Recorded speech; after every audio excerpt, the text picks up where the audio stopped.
تو ہم یوٹیوب پہ ایک نمبر دے دیتے ہیں, اس نمبر پہ انجینئر صاحب رابطہ کریں اور ہم طے کر لیتے ہیں فلاں جگہ ہم بیٹھیں گے اور یہ ہم بات چیت طے کریں گے کہ کس دن ہماری ڈیبیٹ ہوگی, لوکیشن کیا ہوگی, کن ٹاپکس پہ بات ہوگی اور کتنی دیر کون کون بات کرے گا. تو اس سے زیادہ میرا خیال ہے کوئی سوٹیبل طریقہ ہو نہیں سکتا شرافت کے ساتھ بات کرنے کا. اس کے علاوہ جتنے طریقے ہیں وہ شر اور آفت والے ہو سکتے ہیں, اس سے زیادہ بہتر کوئی طریقہ نہیں ہو سکتا کہ لڑائی نہ ہو اور بات چیت ہو. تو میں چونکہ بات چیت کرنے میں مخلص تھا اس لیے میں نے یہ طریقہ اختیار کیا. اگر میں بات چیت کرنے میں مخلص نہ ہوتا نا, میں وہاں جا کے اعلان شروع کر دیتا جہلم کے چوک پہ کھڑے ہو کر, نکل بھائی تو باہر. پھر جو ہونا تھا پڈے بازی ہوتی ہے. ہاں ڈیفینیٹلی جی, تو یہ نہیں کیا نا ہم نے, اسی وجہ سے نہیں کیا. تو جب یہ ویڈیوز آپ کے سامنے آئیں تو آپ کے جو بڑے علماء ہیں ان میں سے کسی نے آپ کو کوئی سراہا ہو یا کوئی تعریف کی ہو یا کہا اور ایسا نہ کیا کریں؟ نہیں, کسی نے نہیں کہا. کوئی رد عمل نہیں؟ ایسی دعائیں ہوئی ہیں. تو یہ تو حرم میں لوگوں کے فون آئے کہ ہم حرم میں دعائیں کر رہے ہیں آپ کے لیے, آپ نے ماشاءاللہ ایسا کام کیا, دلوں کو جیت لیا ہمارے. اور میں تو مزاج میں یعنی تھوڑا سا سب کو پتہ ہے, تھوڑا سا یہ ان چیزوں شہرت ورت سے بچتا ہوں.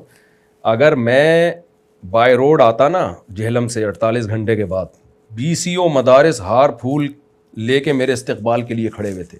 کراچی ایئرپورٹ پہ یہ خبریں تھیں کہ جی ہم مفتی صاحب کو ایسے اٹھا کے لائیں گے کندھوں پہ. میں نے کہا نہیں بھائی, اس لیے میں بغیر بتائے چپکے سے آیا اور پتلی گلی سے اپنے گھر میں داخل ہو گیا. ان سب کو پتہ ہے, کسی کو پتہ بھی نہیں چلنے دیا, کیونکہ ہمیں یہ پروٹوکول نہیں چاہیے.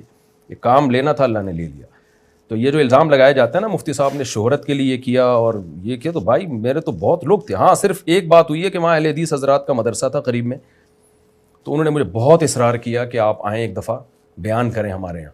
کسی بڑے نے رابطہ کیا تو وہ مجبوراً میں چلا گیا, تو وہ ہار پھول لے کے کھڑے ہوئے تھے, انہوں نے ڈال دیا, وہ بھی میری پرمیشن کے بغیر. تو اس سے زیادہ کچھ بھی نہیں ہوا.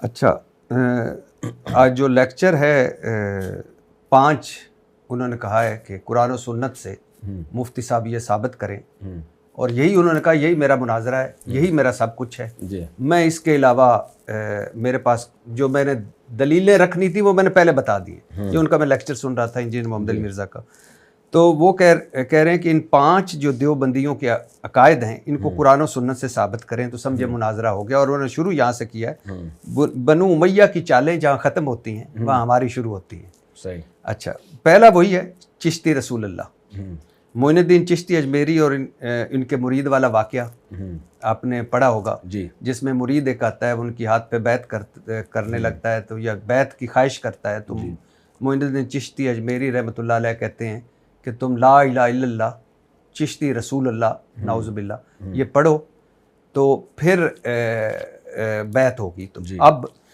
یہ جو پیر مہر علی شاہ اور اشرف علی تھانوی صاحب نے اس کو دفاع کیا, یعنی السنت جلیہ فی الچشتیہ علیہ, اس میں بھی وہ واقعہ موجود ہے.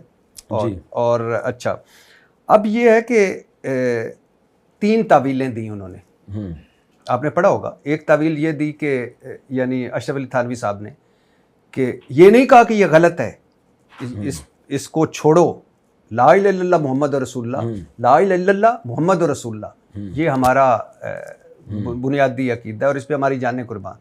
انہوں نے 3 عقد دی. ایک کہ دیکھیں جی رسول کا مطلب ہوتا ہے نمائندہ, پیغام پہنچانے والا, مگر ترمذی کی حدیث دی کہ وہ حضور صلی اللہ علیہ وسلم کے دور میں ایک صحابی گئے تھے ایک دربار میں, تو انہوں نے بھی کہا تھا میں رسول کا رسول ہوں, لیکن انہوں نے یہ دربار میں نہیں کہا تھا کہ لا الہ الا اللہ انی رسول اللہ.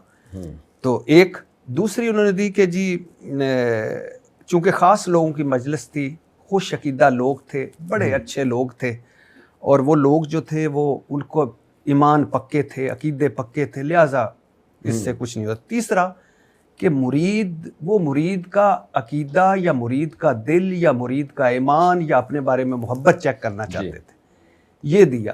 اب مجھے حیرت یہ ہوئی جو میں جب انجینئر صاحب کو سن رہا تھا کہ اشرف علی تھانوی صاحب کو یا پیر مہر علی شاہ صاحب کو اس کو رد کرنا چاہیے تھا.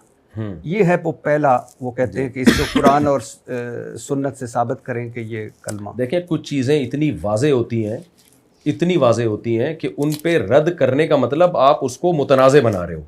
یہ ساری دنیا کے سارے مسلمانوں کو پتہ ہے, مولانا تھانوی کو بھی پتہ تھا, ان کے شاگردوں نے تو ختم نبوت پہ بے پناہ محنتیں کی ہیں.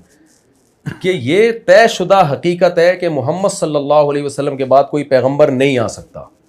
یہ ایک طے شدہ پہلے سے حقیقت ہے بلا شبہ. تو اب یہ جو چشتی رسول اللہ کی تعویل کی جا رہی ہے یہ ان کو کافر ہونے کے فتوے سے بچانے کے لیے, کیونکہ اسلام کا حکم ہے کہ کسی کے بعد کے 100 مطلب نکلتے ہوں نا, جن میں 99 مطلب غلط نکلتے ہوں, 99 مطلب ایسے نکلتے ہوں جس سے اس کا کافر ہونا لازم آ رہا ہے, اور ایک مطلب ایسا نکلتا ہو جس میں تعویل کرنے کے بعد اس کا کافر ہونا لازم نہیں آ رہا, تو اس ایک مطلب کو ترجیح دی جائے گی بدگمانی سے بچنے کے لیے, کیونکہ اس کی ساری زندگی توحید پہ گزری ہے, ساری زندگی ختم نبوت پہ گزری ہے. معین الدین چشتی رحمۃ اللہ علیہ خود بھی اور ان کے مریدین بھی محمد صلی اللہ علیہ وسلم کے بعد کسی کو پیغمبر نہیں مانتے تھے.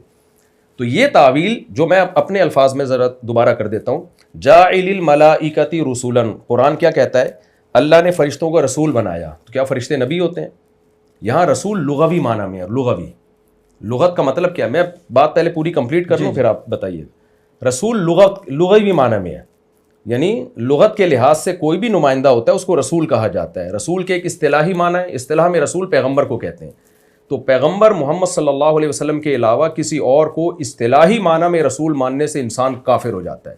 تو معین الدین چشتی وہ امتحان لے رہے تھے کہ یہ میرا مرید جس کو میرے بارے میں پتہ ہے کہ میں ختم نبوت کے عقیدے کا حامل ہوں, میں جب چشتی رسول اللہ کا لفظ بولتا ہوں تو یہ فوراً بدگمان ہو جاتا ہے, یا یہ بولتا ہے کہ یہ معین الدین چشتی ظاہر ہے مسلمان ہے, اللہ کے ولی ہیں, یہ اس کی تعویل کرتا ہے. تو یہ امتحان لینے کے لیے انہوں نے اس سے کہا جو ہماری نظر میں ٹھیک نہیں ہے. کسی مرید کو آپ ایسی آزمائش میں نہ ڈالیں کہ جس سے جو ہے اس کا ایمان خطرے میں پڑ جائے اور پھر بعد میں اس کی تعویلات کرنی پڑیں.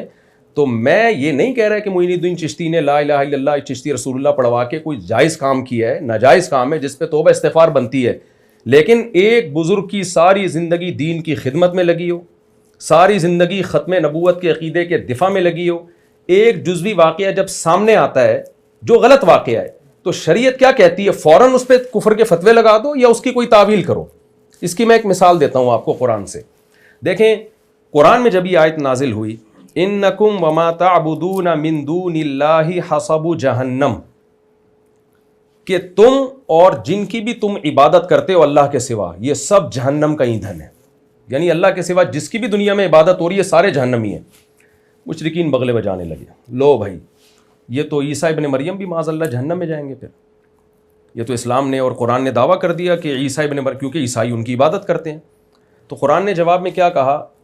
ان ہوا الا عبد انعمنا علیہ, عیسیٰ ابن مریم اللہ کے انعام یافتہ ہیں, وہ پہلے سے طے شدہ ہے کہ وہ جنتی ہیں. تو اس لیے قرآن نے اس آیت میں ان کی نفی نہیں کی ہے, یہ ان کے علاوہ کی بات ہو رہی ہے.